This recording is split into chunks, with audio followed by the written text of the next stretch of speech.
তোমরা যারা আমার ভিডিও দেখো বা দেখছো তারা কিন্তু এখন বুঝতেই পারছো যে সত্যি একটা কেক ডেকোরেশনের জন্য প্রচুর জিনিস কিনতে হয় আমাদেরকে।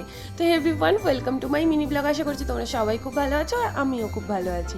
তোমরা কিন্তু একটা কেকের ফটো পাঠিয়েই বলে দাও যে এই কেকে যা যা আছে সব কিন্তু আমাদের এই কেকটাতেও লাগবে।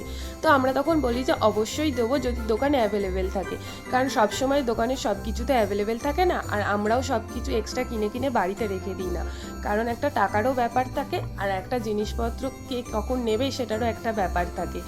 তো এখানে প্রথমেই দেখতে পেলে যে কত রকমের আমি চকলেট মোল্ড দেখালাম, যেসব চকলেট আমরা দিয়ে কেক ডেকোরেশন করি।